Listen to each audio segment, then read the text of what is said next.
अगर आपको लगता है कि होटल सिर्फ टूरिस्ट्स और बिजनेस ट्रैवलर्स के लिए होते हैं तो दोबारा सोचिए।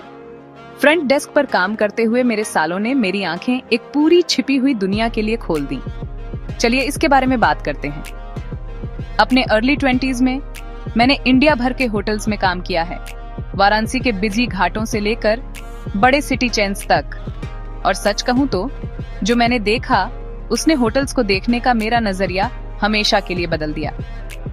ज्यादातर लोग सोचते हैं कि कपल्स चेक इन करते हैं एक रोमांटिक गेट अवे या स्पिरिचुअल ट्रिप के लिए, पर रियलिटी ये है, अगर हमारे पास 50 गेस्ट्स होते थे तो शायद 5 ही सच में सिटी देखने आए होते थे।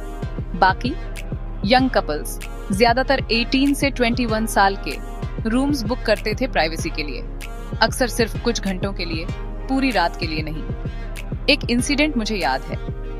एक कपल ने चेक इन किया और लड़की की आईडी में वो 21 साल की थी, पर वो बहुत छोटी लग रही थी, शायद 16।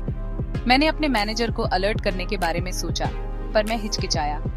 मैंने अपनी शिफ्ट में देखा, उन्होंने अपना रूम कभी नहीं छोड़ा, सिर्फ फूड इन रूम ऑर्डर किया। इससे मुझे एहसास हुआ, इतने सारे यंग लोग होटल्स को इंटीमेसी के लिए सेफ जोन मानते हैं, कभी-कभी रूल्स भी तोड़ते हैं। एक ऐसे इंसान के तौर पर जिसने बाद में साइकोलॉजी पढ़ी, मुझे समझ आता है कि उन्हें प्राइवेसी और कनेक्शन की जरूरत क्यों होती है, पर ये रिस्की है, खासकर उन लोगों के लिए जो अनड्रेस हैं।